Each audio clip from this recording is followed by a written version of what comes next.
Hola amigos de Léemelo, yo soy Adriana Paz. Bienvenidos a un nuevo programa donde vamos a descubrir libros, aventuras, experiencias con nuestros invitados. Y yo quiero decirles que hoy estoy muy contenta con el invitado que tenemos hoy. Es un actor, productor, director, promotor de documentales, etcétera, súper exitoso, al que le tengo mucho cariño y con el que trabajé hace ya unos cuantos ayeres en la película de Rudo y Cursi. Diego Luna. Diego Luna, hey. bienvenido. Gracias, aquí recibes tú Además en una sala como esta. Qué lindo, ¿no? Estoy muy contenta, de verdad, de volver a verte y además de verte para esto, para leer. Me encanta estar aquí. Para que nos cuentes, pues del Diego lector, ¿no? Porque ya conocemos al Diego actor, al Diego director, al Diego productor, que tantos orgullos nos has dado a los mexicanos con tu trabajo. Pero a ver, a mí me gustaría saber, porque pues tú desde morrito andabas ya en los foros y en el teatro. ¿Tenías tiempo para la lectura cuando estabas chiquito? ¿Cómo era? O sea, estaba pensando justo en eso, en cómo fue que empecé a leer. Y más bien culpo al teatro porque pues yo estaba o sea, empecé de forma muy como atrabancada y a destiempo en todos sentidos. Yo creo que las primeras cosas que leía a profundidad, con mucha atención y que analizaba, pues eran textos de teatro, ¿no? Obras de teatro. Lo primero habrá sido de película, que pues era una obra de teatro robusta, ¿no? O sea, ¿y qué edad tenías? Pues tenía 8 años o 7 años cuando empezaron los ensayos. ¡Qué padre! Entonces, pues ahí me encontraba leyendo eso y tratando de entenderlo y después analizándolo con un equipo y eso, aprendiendo a entenderlo, ¿no? Analizándolo a los 8. Pues sí, analizándolo o sentándome a escuchar los trabajos de mesa que se hacían. Claro. Pero digamos que me orilló a hacer a la lectura quizá. Por eso digo a destiempo, porque a entender pues, un lenguaje que yo no usaba, ¿no? A hablar de contextos que no conocía, pero sí fue fascinante porque tenía guías, ¿no? Tenía a mis compañeros actores y actrices, a los directores y directoras, obviamente, de los proyectos que hacía.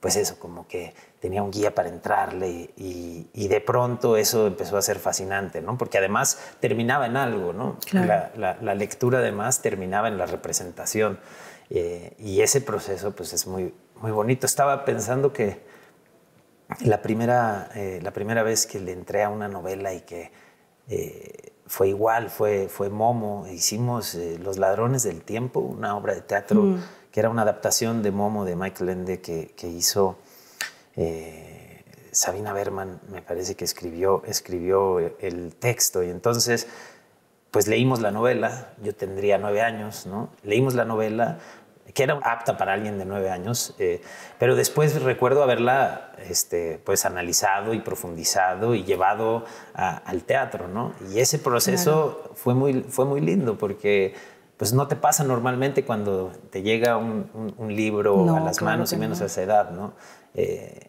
Y después, bueno, pues la escuela también, ¿no? La primaria y la secundaria también son decisivas para eso, ¿no? Pues sí, yo creo que sí, en tempranas edades. ¿Y había alguien que te leía de pronto? Pues sí. Sí. Eran los actores, pero no sé. No, sí, tenía mi madre era inglesa y murió cuando yo tenía 2 años. Entonces había una gran amiga de mi madre inglesa que me leía en inglés, ¿no? Como que quería que no, pues que yo no perdiera ese ritual, esa parte, ¿no? tuya. Ajá, ese ritual que seguramente mi madre habría cultivado de leerme. Entonces recuerdo que ella me leía muchas cosas en inglés. Esto sí a los 5 o 6 años. Mi padre también me leía. Mi hermana, porque tengo una hermana que es mayor que yo, y entonces también ella me arropó mucho y me leía. Tenía una cuidadora que al principio a escondidas me leía la Biblia. Ya después mi papá y yo acordamos que estaba bien, pero como un libro, pero digamos que como fan de crearme mi propio criterio, ¿no? Sí. Pero el otro día revisando la casa de mi padre, encontré todo eso, encontré todos los libros de mis primeros 6, 7 años de vida, ¿no? Que se quedaron ahí. Y fue muy lindo porque yo no recordaba haberlos leído, pero en cuanto me relacioné con el objeto, dije, ay, cabrón, sí es cierto, esto estuvo en mis manos, esto estuvo en mi cama, con esto me pasé tiempo, ¿no? Con esto me pasaron cosas que son, no sé, una de las grandes reflexiones ahora que soy papá es que quizás no hay esa relación con el objeto que yo sí tuve, ¿no? Y ¿Cómo es con tus hijos? pues leen muchas cosas en digital, leen muchas cosas en pantallas, escuchan mucho, o sea, como que su relación es distinta con las historias que se van contando y que van conociendo, se acercan a ellas de forma distinta. Y el objeto del libro, pues, es yo muy lo importante. Prefiero. Sí, a mí me gusta esa relación. Aunque luego ya se te olvida y lo dejas y entonces... No, y sí ves la comodidad, ¿no? De traer como 5 libros en un dispositivo que en vez de traer los 5 libros en la maleta, ¿no? Sobre todo cuando... Yo me duermo más fácil cuando leo en dispositivos que cuando leo en el objeto me mantiene más conectado, creo. ¿Tienes algún ritual de lectura? ¿Cómo eliges los libros que quieres leer? ¿Hay algún lugar donde prefieras hacerlo? ¿Cómo es ahora? Pues va cambiando. Yo creo que, nuestro trabajo te exige, ¿no? Como en la parte primera del proceso, pues echarte un clavado profundo a una investigación y entender de qué estás hablando, el tiempo, el momento, en fin. Como que cada proyecto de alguna forma me pone en un cierto camino de lectura. Y luego vienen las vacaciones, que es donde me echo, ¿no? Donde te llevas 3 libros y te lees lo que generalmente lo que he oído a mis amigos y familia y gente cercana hablar, ¿no? Como que así llega la curiosidad. Todavía para mí es algo que es interesante compartir. No es nada más mío, ¿no? Sí hay esas cosas que tú lees por un deseo personal, pero en general para mí leer es parte de un proceso, ¿no? De leer algo que escuché y luego tener algo que decir al respecto y sumarme a una conversación que ya existe, generar conexiones con personas que quieres o que admiras, ¿no? También. Así me han llegado las cosas más lindas, ¿no? De lectura. Entonces creo que lo divido así entre lo que tiene que ver con mi trabajo y lo que tiene que ver simplemente con un interés personal. Pero te digo, siempre es en relación a otras y a otros. O sea, no lo encuentro algo solitario, vamos. Ok. ¿Y eres apegado como a algún libro que digas, este libro, no sé, o eres de los que prestan o regalan así en esta cosa de, oye, te doy este libro porque me encantó y quiero que tú también lo leas? Compartirlo, sí. Compartir los libros es indispensable, ¿no? Y bueno, y tengo muchos amigos que escriben, ¿no? Tanto, bueno, en fin, tengo muchos amigos que escriben y me gusta leerles, me gusta leer a gente que admiro, ¿no? Siento que es muy interesante cuando ya conoces a alguien acercarte a su trabajo, ¿no? Claro. Y leerles. Pero no tengo un libro así al que regrese. Sin embargo, hay algo que sí me gusta, que es como estar leyendo qué se escribe en México, estar leyendo, estar como enterado de qué se está escribiendo ahorita. Eso como que es un deseo que sí tengo, ¿no? O sea, que sí me pasa mucho y me pasa con México en específico. Como, quizá tiene que ver con que me muevo mucho y viajo mucho y es una sensación linda saber quién me está escribiendo y qué se está escribiendo en México, ¿no?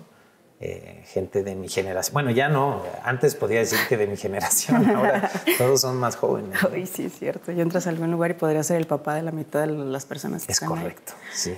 Oye, pues, ¿te parece si vamos a leer tu primera opción, que es Aullido, ¿cierto? Esta tú nos vas a hacer el honor de leerlo. Sí, bueno, ya que acabe veremos si te hice el honor o lo padeciste, pero ¿Y cómo fue que conectaste con este libro? Que además es un autor de la generación Beat, ¿no? Una generación salvaje, rebelde, de rompimiento, que también tenía que ver mucho con la música, ¿no? De ir como contra las normas de Estados Unidos en ese momento. ¿Cómo fue que llega a tus manos? ¿Cómo te identificas tú, por ejemplo, con esa generación como artista, como persona? Sí. ¿Qué te vibró ahí del aullido? De Allen Ginsberg, ¿cierto? Sí, Allen Ginsberg. La selección para mí era interesante como hablar más allá de una obra en particular, sino como tratar de usarla como pretexto para hablar de algo que va más allá, ¿no? Y para mí esto representa eso. Es un grito después de la guerra, ¿no? Un aullido de libertad, también de exploración, ¿no? Es una comunidad, le da origen a los 70s básicamente, claro. Al movimiento que conocemos de los 70s. Es una generación que,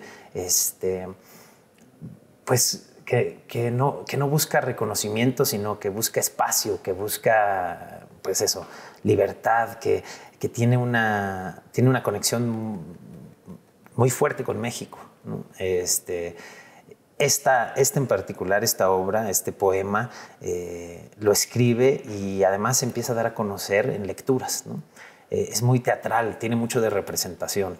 Él leía y leía pues, en tertulias, en bares, en conciertos, en plazas de universidades, y así se empieza a conocer, ¿no? Y se empieza a generar una comunidad a la que le representa, ¿no?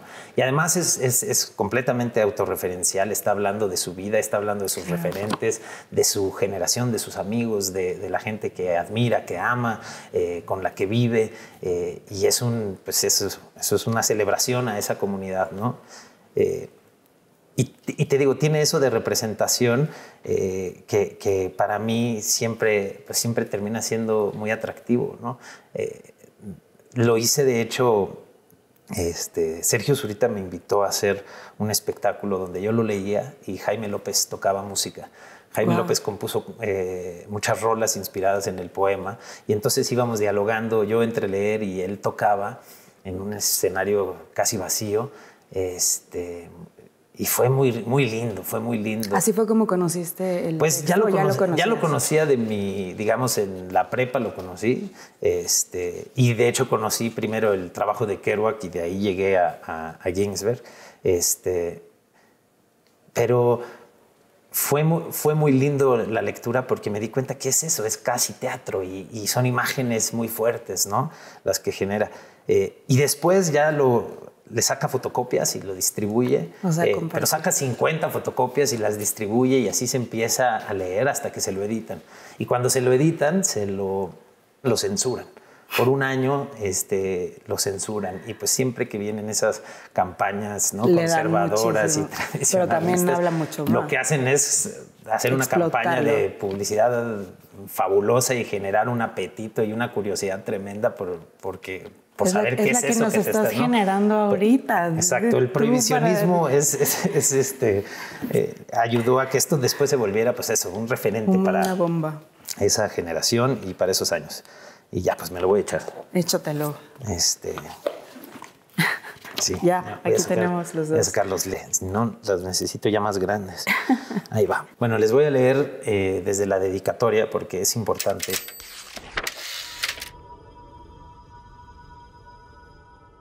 Dedicado a Jack Kerouac, nuevo Buda de la prosa americana, que escupió inteligencia en 11 libros escritos en la mitad de ese número de años, 1951 a 1956, creando una prosadía de bop espontáneo y literatura clásica original.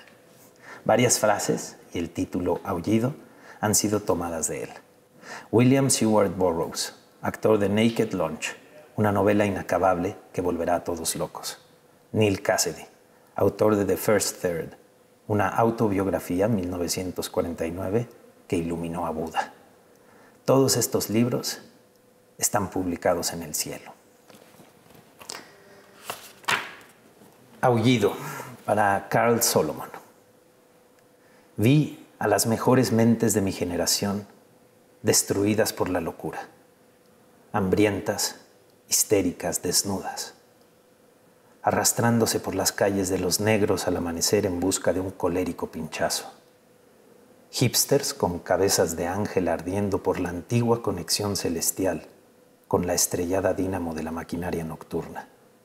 Que pobres y harapientos y ojerosos y drogados pasaron la noche fumando en la oscuridad sobrenatural de apartamentos de agua fría, flotando sobre las cimas de las ciudades, contemplando jazz. Que desnudaron sus cerebros ante el cielo bajo el y vieron ángeles mahometanos tambaleándose sobre techos iluminados. Que pasaron por las universidades con radiantes ojos imperturbables, alucinando Arkansas y tragedia en la luz de Blake entre los maestros de la guerra. Que fueron expulsados de las academias por locos y por publicar odas obscenas en las ventanas de la Calavera. Que se acurrucaron en ropa interior, en habitaciones sin afeitar, quemando su dinero en papeleras y escuchando al terror a través del muro. Que fueron arrestados por sus barbas públicas, regresando por Laredo con un cinturón de marihuana hacia Nueva York. Que comieron fuego en hoteles de pintura o bebieron trementina en Paradise Alley. Muerte. O sometieron sus torsos a un purgatorio noche tras noche, con sueños, con drogas, con pesadillas que despiertan, alcohol y verga y baile sin fin, incomparables callejones de temblorosa nube y relámpago, en la mente, saltando hacia los polos de Canadá y Patterson, iluminando todo el inmóvil mundo del intertiempo.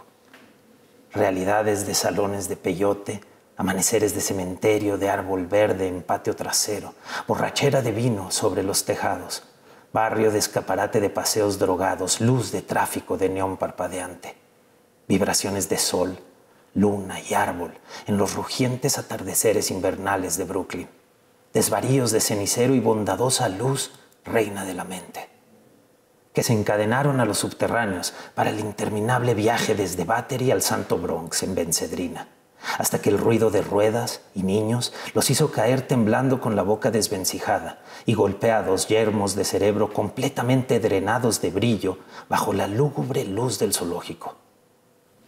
Que se hundieron toda la noche en la submarina luz de Bickford, salían flotando y se sentaban a lo largo de tardes de cerveza desvanecida en el desolado Fugasis, escuchando el crujir del apocalipsis en el jukebox de hidrógeno.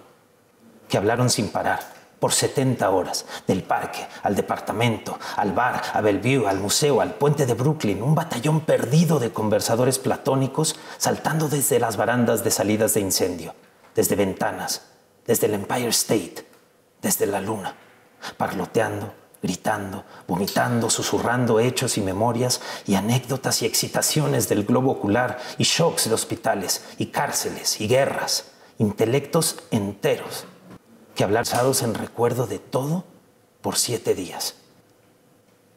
Carne para la sinagoga arrojada en el pavimento. Hasta ahí voy a leer. Porque no para.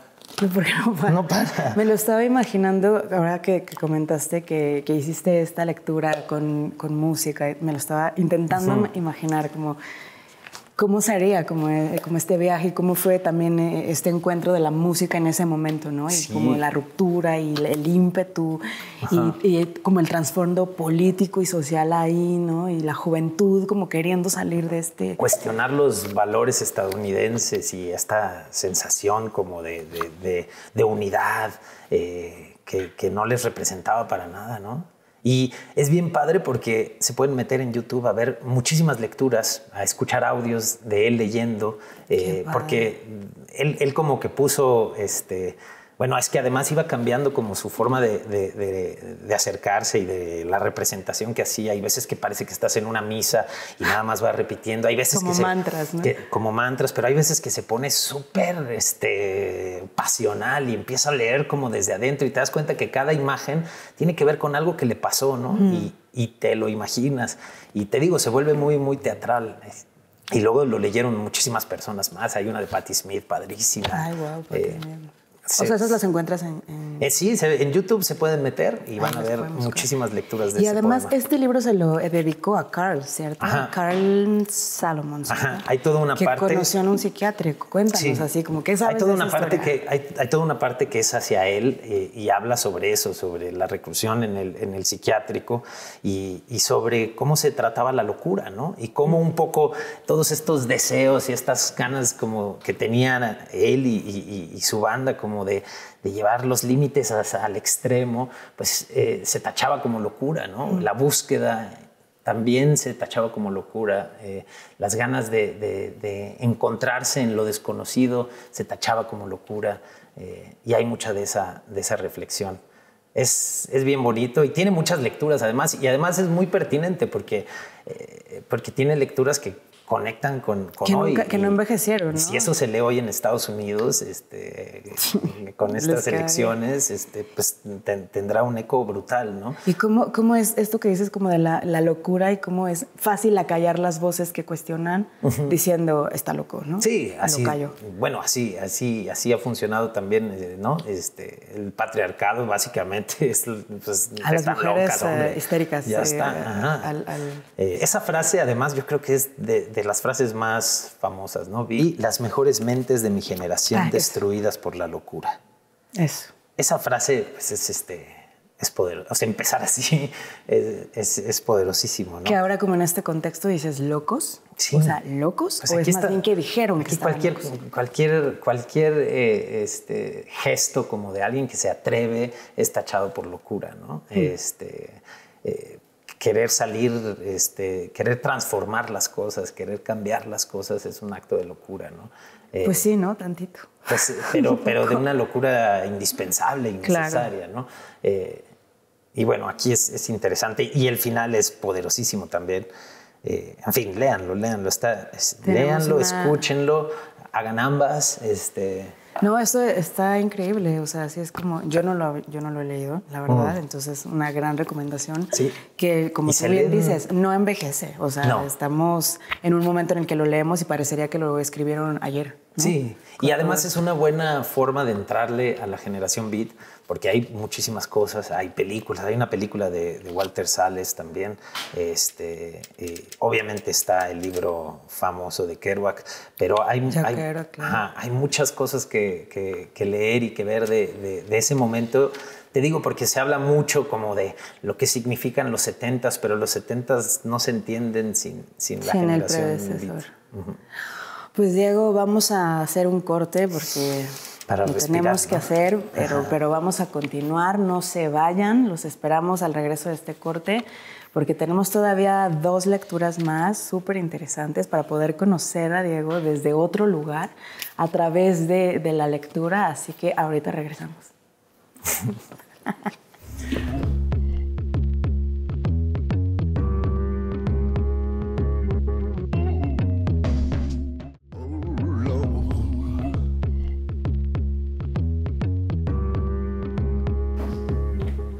Hola amigos, ya estamos de regreso aquí en Léemelo con Diego Luna en esta conversación increíble, conociéndonos más a través de los libros.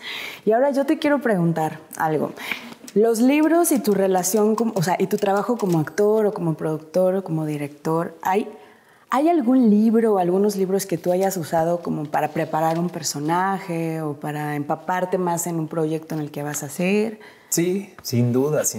Casi que cada proyecto que hago, sobre todo como actor, porque como productor y director creo que son muchos, ¿no?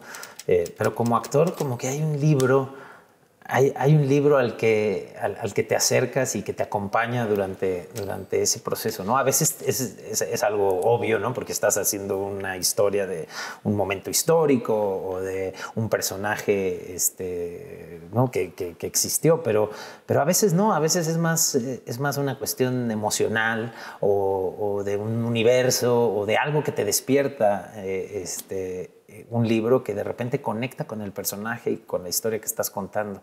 Para mí es indispensable eso, porque es la forma para mí actuar pues tiene que incluir todo, ¿no? O sea, te tiene que acompañar la música, te tiene que acompañar la literatura, la comida es indispensable también, ¿no? O sea, ¿qué come este personaje? ¿Qué le gusta? ¿Cómo come?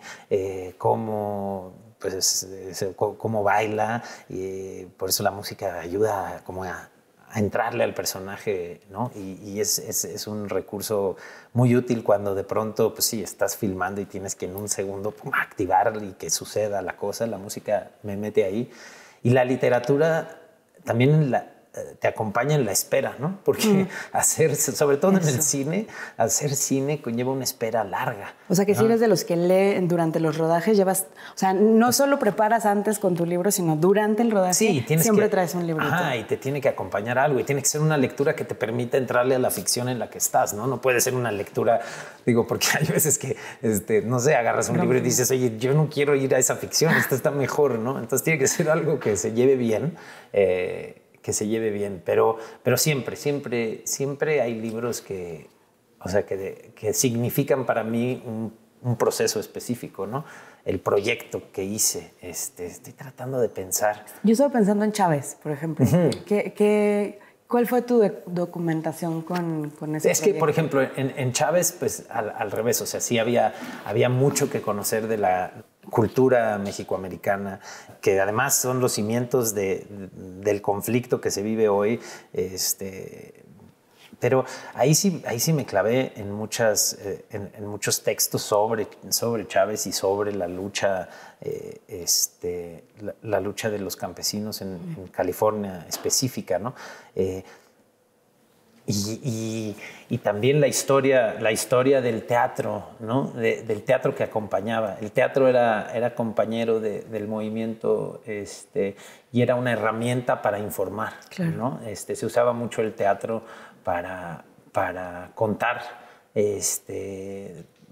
para contar cómo reaccionar y qué contextualizar, ¿no? Un poco a los trabajadores y a las trabajadoras del campo, de qué estaba bien, qué estaba mal, contarles otras realidades. El teatro se utilizaba para eso, para articular un reclamo, ¿no? El teatro como te para ayudaba. Distanciarte, ¿no? Pues sí, se sentaban a ver cómo unos campesinos se organizaban y se hacía una obra de teatro en torno a la capacidad de organizarse y los frutos de la organización, ¿no? Lo que podía traer la organización. Y se utilizaba el teatro como herramienta. Aquí, en Sonora, por ejemplo, que fue muy curioso porque mientras filmábamos Chávez, que se filmó una gran parte en Sonora, pasaba lo mismo, ¿no? Jesús Ochoa, un amigo de toda la vida, y con Galindo hacían teatro que viajaba por todas las rancherías e iba contando historias que eran indispensables, ¿no? O sea, como un trabajo, una suerte de activismo, y el teatro como herramienta. Entonces, pues eso, Luis Valdés y el movimiento de teatro en California fue una buena inspiración. ¿Tú podrías decir que la lectura te inspiró para, por ejemplo, trasladarte de la actuación a la dirección y a la producción? O sea, algo que hubieras leído y que dijeras, esto yo lo quiero hacer en el cine, lo quiero ver y no me voy a esperar a que lo haga alguien más, lo voy a hacer yo. Sí, sin duda. Sin duda, cada que he sentido que estoy listo para dirigir algo, lo ha detonado una lectura. Lo ha detonado una lectura, sin duda, sin duda. Y siempre ha estado como muy presente el teatro. Siento que es una relación como, o sea, básicamente es una confesión, ¿no? O sea, siempre la manera de visualizar un libro es lo que te lleva como a la certeza de tener una imagen, ¿no? De tener una imagen que es lo que detona en general, pues hacer cine. Claro. Bueno, por lo menos a mí, o sea, es a través de una lectura que de repente construyes una imagen y dices, ay, cabrón, esto está interesante. A partir de esa imagen, ¿qué haría yo? ¿No? Entonces siempre la inspiración viene de algo externo, de algo que lees. A mí no me pasa que lo sueño, ¿no? A mí me pasa como que me lo cuentan y me lo imagino y entonces digo, ay, cabrón, eso está interesantísimo. Y a partir de ahí lo empiezo a desarrollar. Me pasó con Abel, con una lectura de David Trueba, me pasó con Chávez, me pasó leyendo los testimonios de los trabajadores.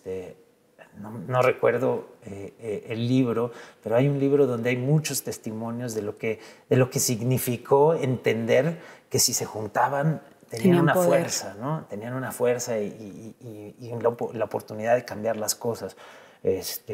Y como ese despertar de conciencias y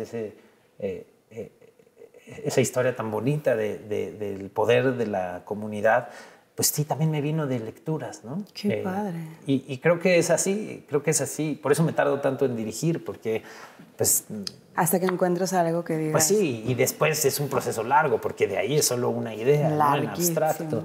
Y de ahí a que termine en algo que otra vez se escribe y que además está listo para que otros lean, pues es un proceso bonito. Y sin duda, el objeto y el libro han sido indispensables. Y ahora vamos con un libro muy poderoso, ¿no? Sí. Un libro que te deja un hueco en el estómago, que además me encanta que eligieras una autora contemporánea, mexicana. El libro se llama Ceniza en la boca, de Brenda Navarro. Y yo voy a leer, si me permites, pedacito que elegiste. Yo lo leí y me encantó. Entonces, sí, es duro. Es muy duro. Y vamos a leerlo, ¿les parece? Y ahora hablamos de por qué elegiste este libro y de lo que te vibra a ti y te nace. A ver, vamos.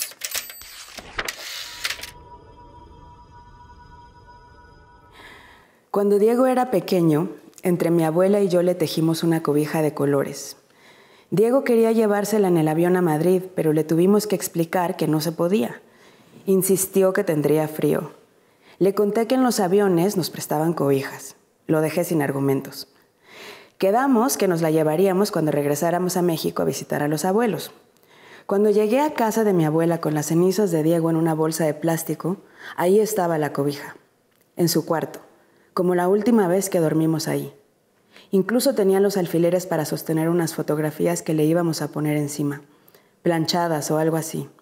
Tragué saliva. Todo era real. Diego estaba muerto. Mi mamá estaba con Jimena arreglando cosas, papeles, malentendidos, decidiendo chingaderas por aquí y chingaderas por allá, a México o aquí, en un ataúd o en una urna con sus cenizas.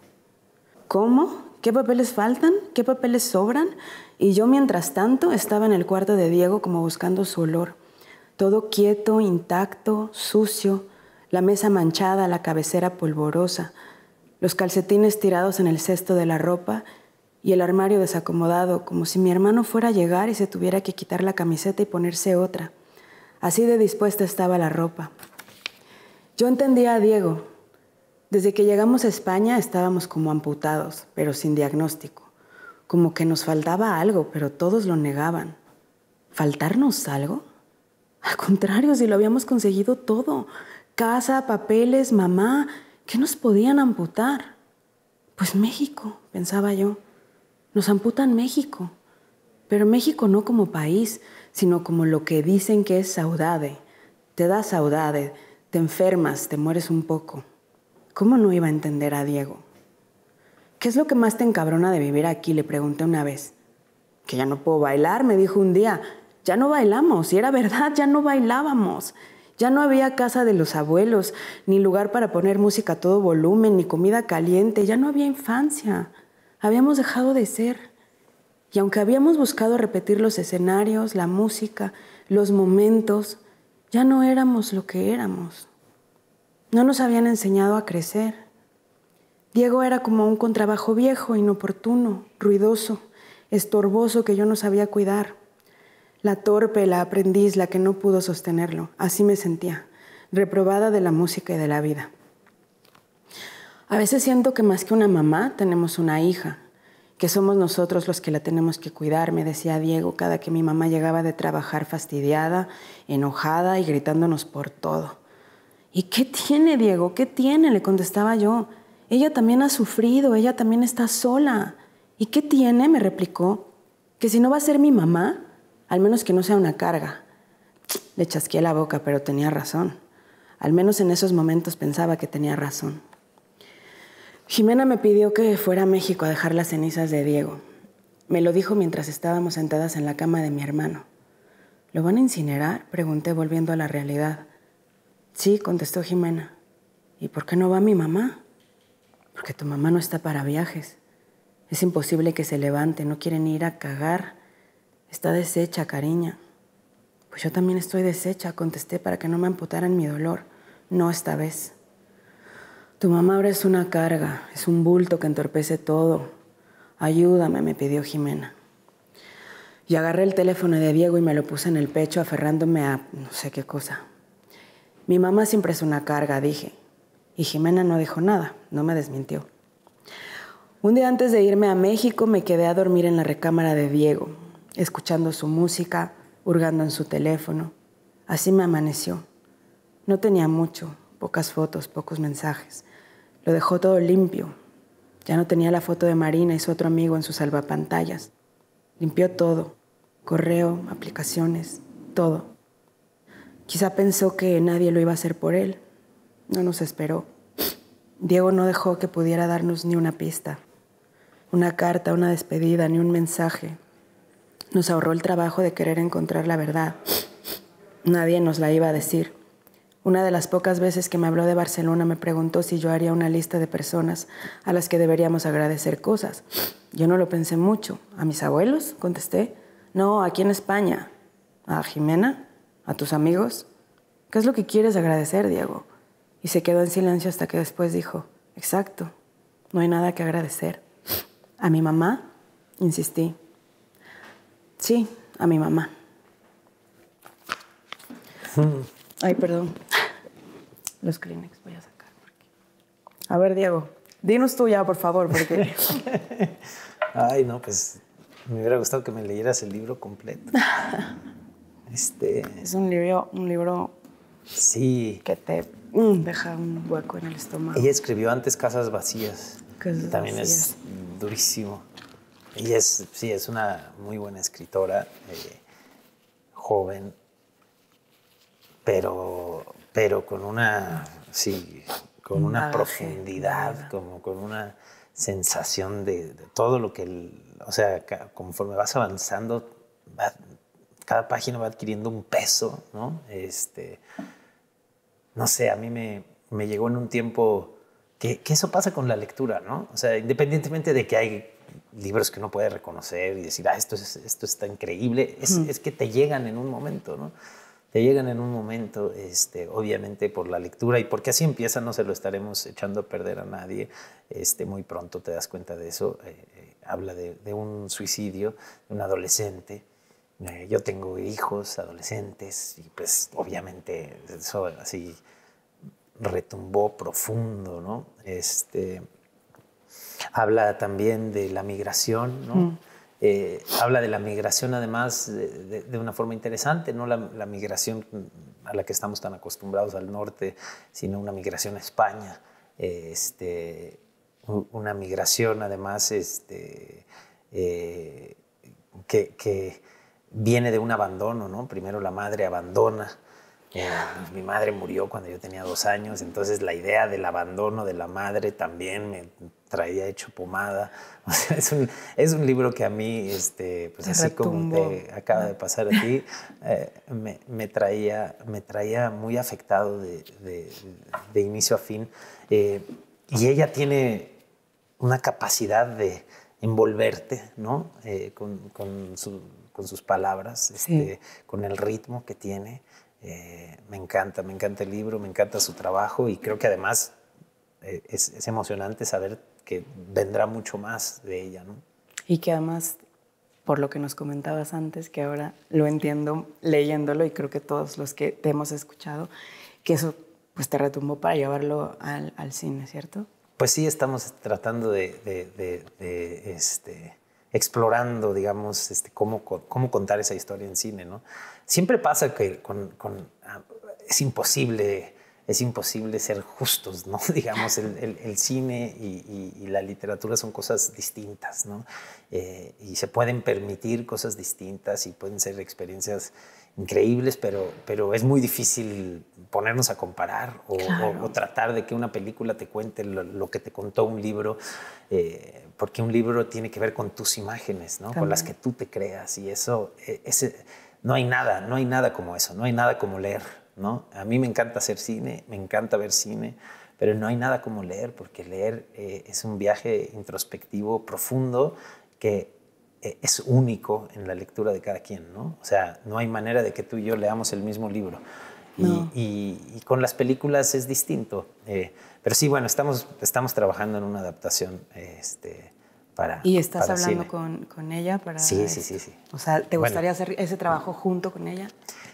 pues no, ahorita lo estamos haciendo, digamos, con un equipo distinto. Es difícil hablar porque no está listo y no sé Claro. todavía muy bien qué, eh, pero digamos que cuando la leí sentí que ahí había una historia que yo quería contar, Explorar. ¿no? Y explorar. Pero será el resultado de la lectura, ¿no? Lo que terminaremos contando, que creo que eso es bien importante siempre cuando vamos a ver una película que dice estar inspirada en un libro. Lo que vamos a ver es un poco qué le pasó a ese lector y cómo eso se traduce a un lenguaje Su visión cinematográfico, de ¿no? esa historia. Qué interesante, qué padre. O sea, si lo haces, yo estaré encantada de verlo, de verdad, y recomiendo a la gente que esa lectura. Y tenemos que ir a un corte, o sea, Sí. nos cortan, pero bueno, hay que hacerlo. Sí, vamos. Así que vamos a un corte, pero regresamos porque viene otra lectura súper interesante. Y seguimos aquí con Diego platicando. Los espero de regreso.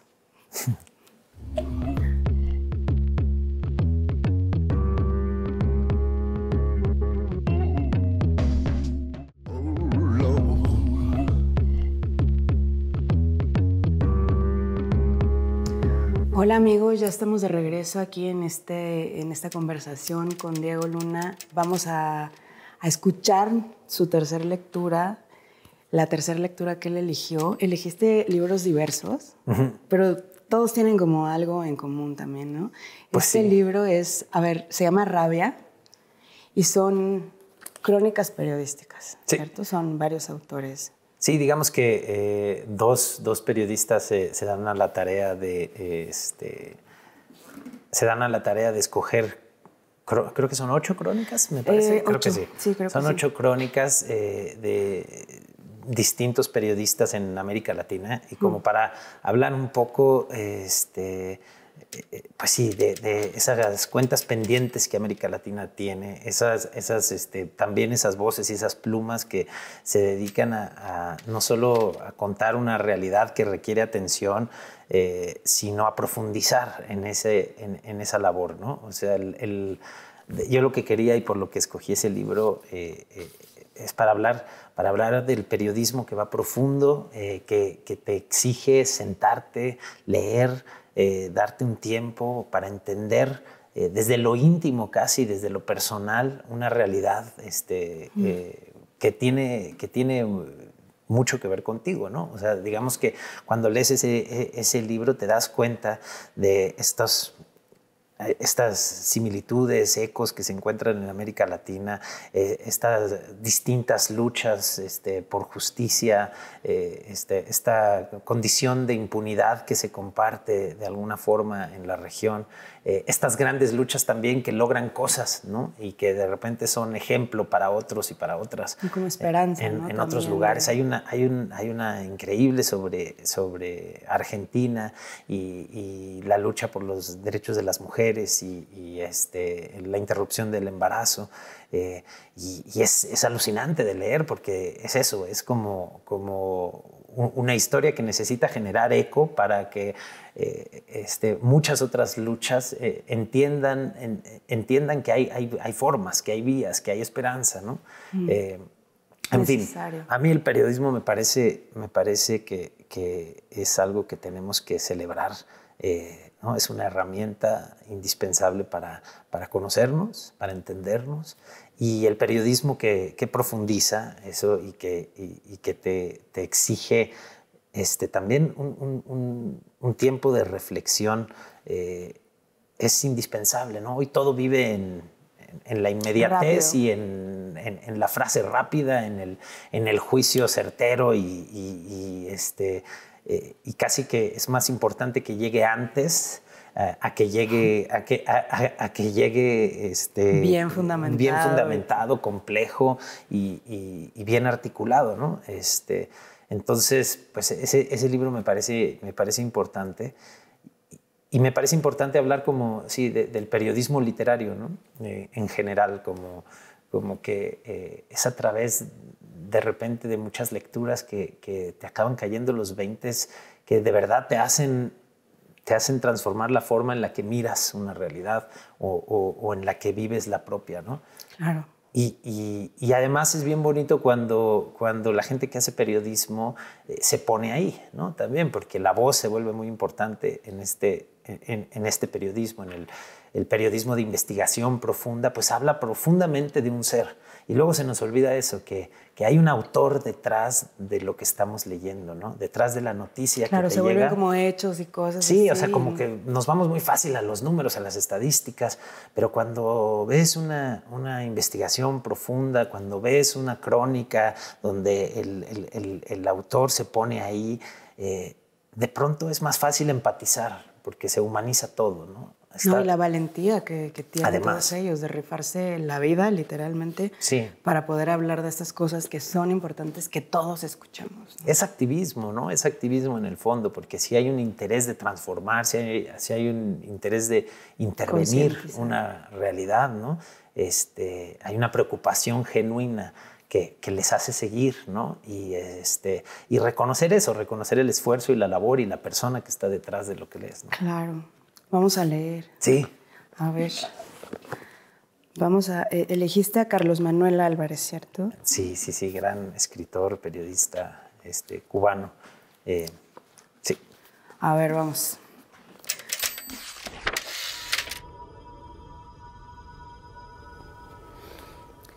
A menos que hayas pasado por esto, no creerías cuán difícil es evitar responder preguntas amables. No solo va contra el instinto natural no responder, por la buena educación de uno, sino que también es difícil mantenerse firme porque es duro para los oídos. Para un novato es casi imposible, decía Bakulik. No había transporte en la ciudad y alguien nos sacó la mano como si fuéramos un taxi. Terminamos en una casa cerca de las calles 202 y 23, en el lujoso reparto Siboney, al oeste de la ciudad. Eran 3 agentes, los 2 subalternos vestidos de paisano.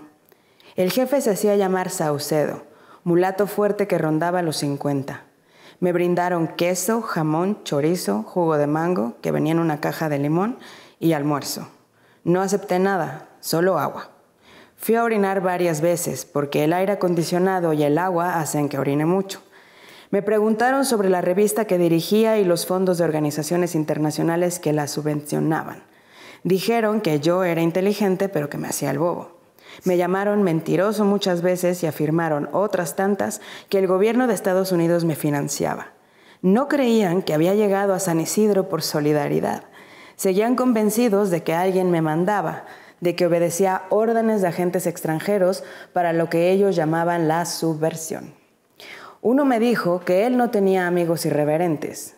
Eso está mal, respondí. Amigos irreverentes es lo que hay que tener. Por momentos intentaban conciliar y por momentos se volvían amenazantes. Insistieron en que comiera. Se dieron cuenta de que no quería. Reconocía a 2 de los policías. Ya me habían interrogado en marzo último en el aeropuerto, la última vez que había salido de Cuba. Me mostraron una crónica que había publicado sobre nuestro anterior encuentro y me reprocharon una línea. Les dije que era literatura, que si querían les podía explicar. Parece que no les gustaba la literatura porque me dijeron que no les explicara. También dijeron que ese artículo no contaba toda la verdad. Les sugerí pues, que escribieran el suyo y que yo lo publicaba.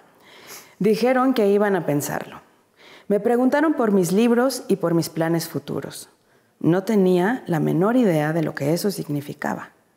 No iba a dejar de ver a mis amigos, quería recuperar mis libros y mis zapatos e iba a participar en las discusiones públicas del ámbito cultural que sucedían en ese momento.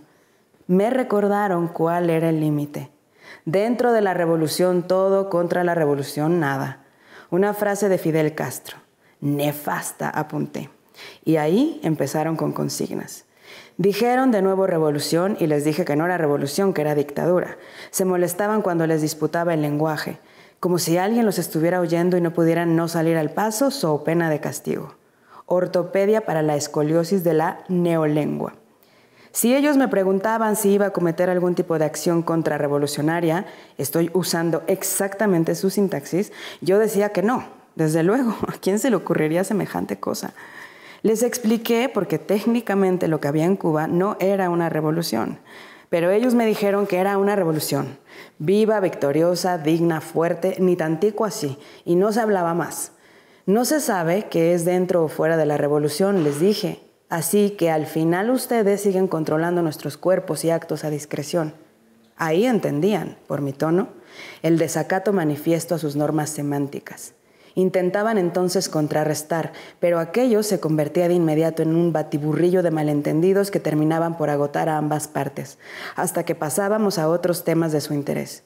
Sabían que en cuanto saliera de allí iba a escribir sobre ellos, y me pareció que actuaban un poco en función de eso, lo cual explica que me hayan preguntado cómo me sentía en la conversación. Les dije que era un interrogatorio y me dijeron que yo no había visto lo que era un interrogatorio. Les dije que habían difamado de mí en la televisión. ¿Cómo podía yo creer entonces que lo que allí hacíamos era conversar?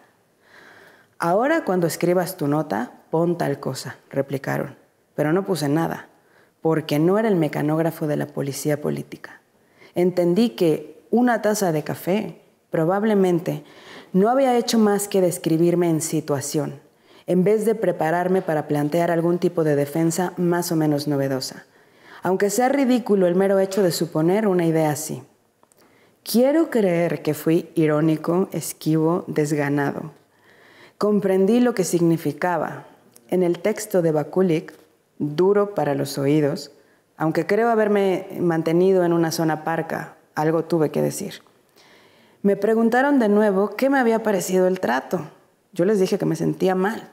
No importaba cuán amables fueran o quisieran ser por momentos, la naturaleza del hecho era en sí misma violenta, y la bondad, en la medida en que intentaba justamente tapar esa naturaleza esencial, lo volvía todo aún más incómodo, antinatural.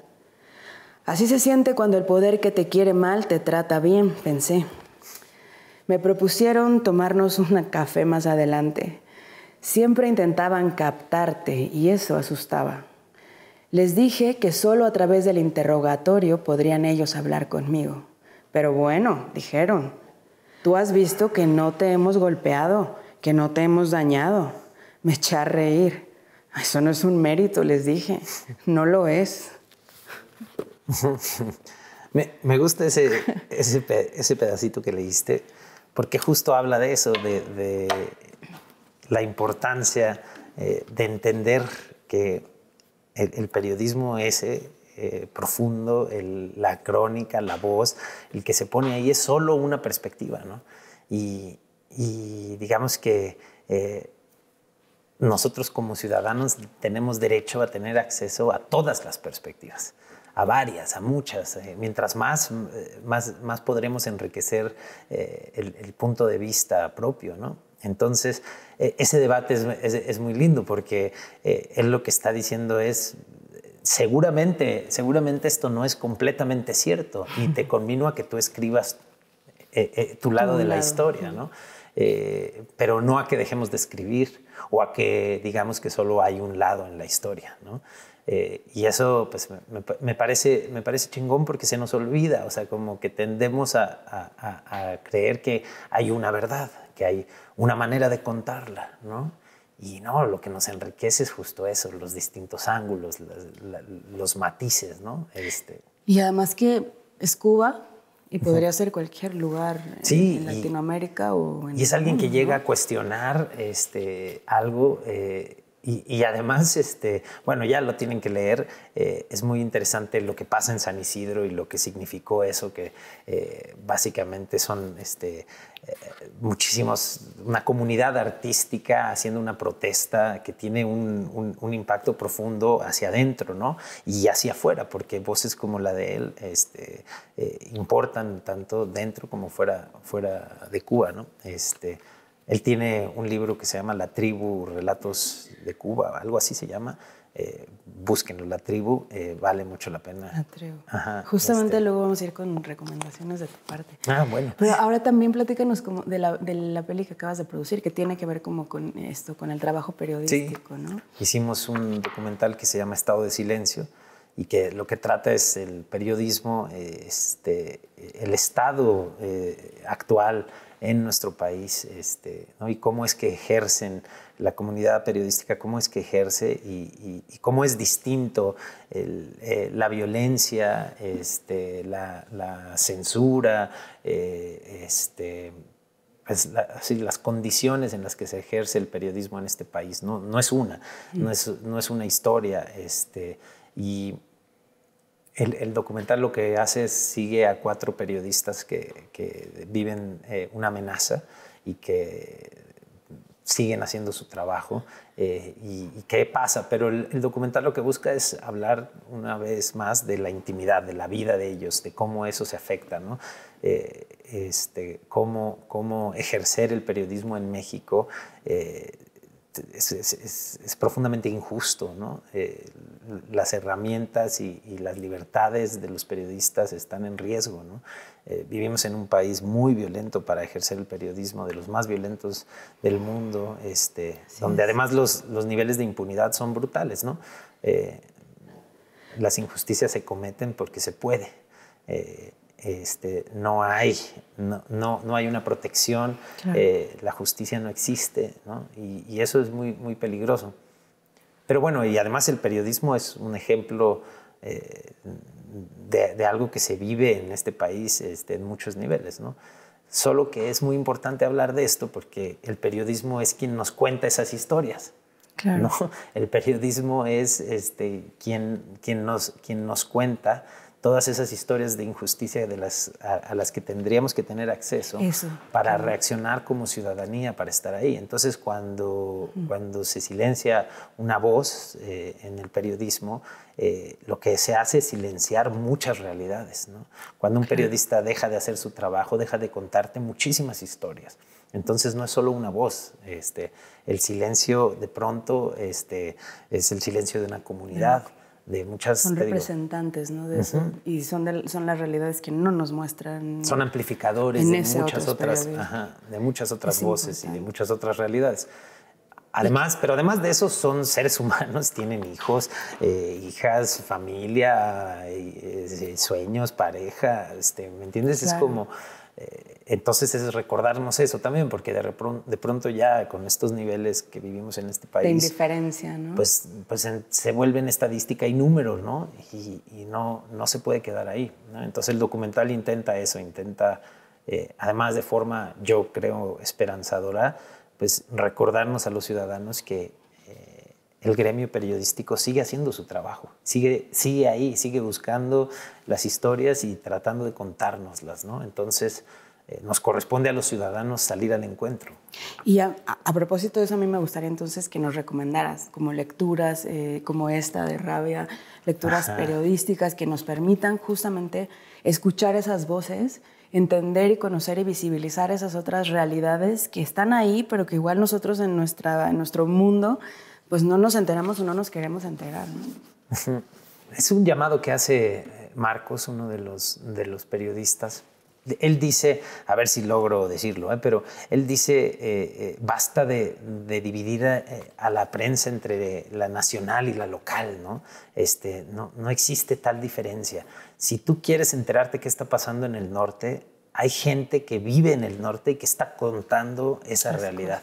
Y te corresponde a ti ir y buscar quiénes son los articulistas, quiénes son los periodistas que están haciendo el trabajo profundo de investigación de campo y que están contándolo, ¿no? Hay ejemplos de periodismo muy valiente, pero sobre todo muy pertinente, ¿no? Que pide a gritos que les leamos, ¿no? Y es una forma muy especial de contar la realidad, la de quien la está viviendo, ¿no? No es lo mismo el periodista que llega por 3, 4 días, está ahí, esa voz también es importante. No hay solo una forma de contarlo, claro. Pero una vez más, las voces que nos estamos perdiendo son las de los que están ahí y las que están ahí. Las que no pueden salir, las que están todos los días, las que no fueron a hacer la chamba de cubrir Exacto. La nota, ¿no? Sino los que están cubriendo lo que es para ellos la vida. La vida. Y lo cubren desde una perspectiva que es muy difícil replicar, ¿no? O sea, nadie puede hablar de tu realidad mejor que tú, ¿no? Y eso está pasando en el periodismo y esas voces están ahí. Y hoy tenemos acceso a todas esas voces, pues porque nos las podemos buscar, ¿no? Métanse por el internet y busquen, ya soné como viejito, métanse por el internet, esa cosa es alucinante lo que puede uno encontrar por ahí.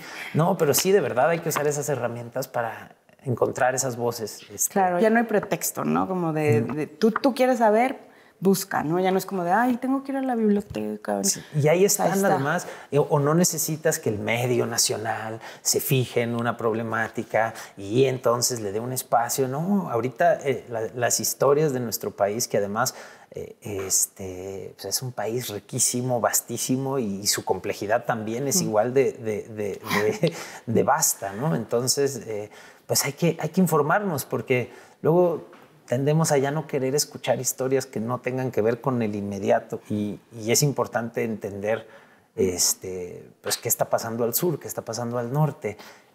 O nos negamos en una cosa de protección, pero al final es ridículo porque te va a alcanzar. Sí. Entonces mejor es saber, ¿no? Y poder tener una posición y siempre poder es mejor estar informado de todo. Pues saber para darte cuenta de todo lo que no sabes, ¿no? O sea, como aceptar tu ignorancia y trabajar en eso, ¿no? Pero sí, yo diría que la búsqueda empiece en los medios que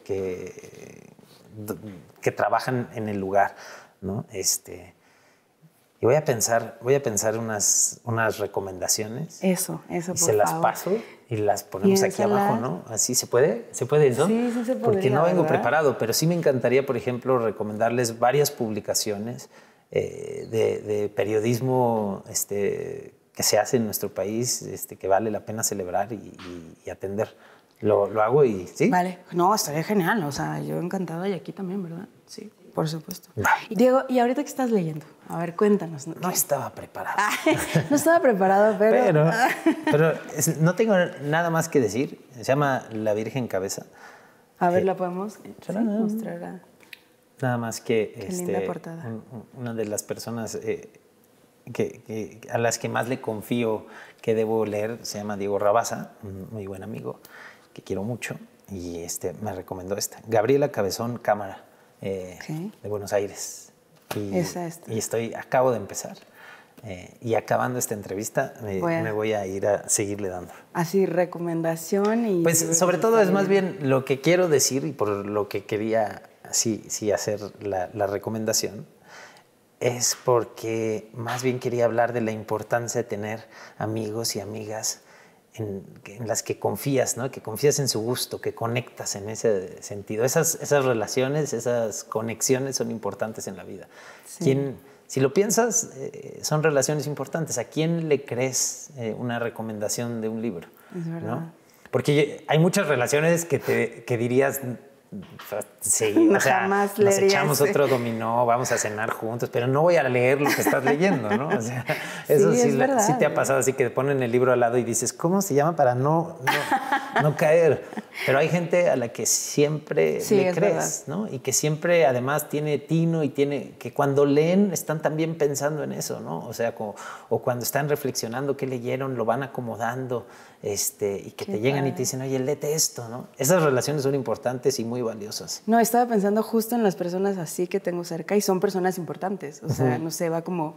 Y que te conocen profundamente, Porque alguien que te puede recomendar un libro que sí te llega y te pega, ¿no? Alguien que tiene esa habilidad, pues es alguien que además tiene información tuya, ¿no? Que te conoce, que te entiende. Por ende, es importante en las relaciones. Quiere para compartirte sí, eso. O en la pareja, ¿no? Es importante que de repente si los libros van y vienen, pues esa pareja tiene chance de llegar lejos, yo creo. Sí, es verdad, es verdad. Las conversaciones y cómo tejemos, ¿no? Relaciones a través de los libros. No lo había visto así, pero es verdad. Así Oye, que le mando Diego, un abrazo a mi tocayo Rabasa. pues un abrazo que a siempre le Rabasa, creo. le mandamos todo desde aquí. Oye, qué gusto, la Sí. verdad. Ya se acabó. Ya se acabó, Todo ¿verdad? tiene que acabarse. Pero me ha dado muchísimo gusto poder tener esta conversación contigo, conocerte a través de tus lecturas, conectar a través de eso, llevarme recomendaciones buenísimas, haberlas podido compartir con la gente que nos está viendo. Muchas gracias, Diego, por estar aquí. Gracias. Muchas gracias al Colegio de San Ildefonso por dejarnos estar en esta sala maravillosa que es Memorial de Octavio Paz. Y pues nada, TV UNAM, gracias, Canal 22, ha sido un placer. Yo soy Adriana Paz. No, Diego Luna. Muchas gracias a ti. Lo disfruté mucho y qué bueno que hagan esto y que se hable y que se contagie la lectura que es sanadora, ¿no? Así es. Bueno, nada, un beso a todos. Gracias.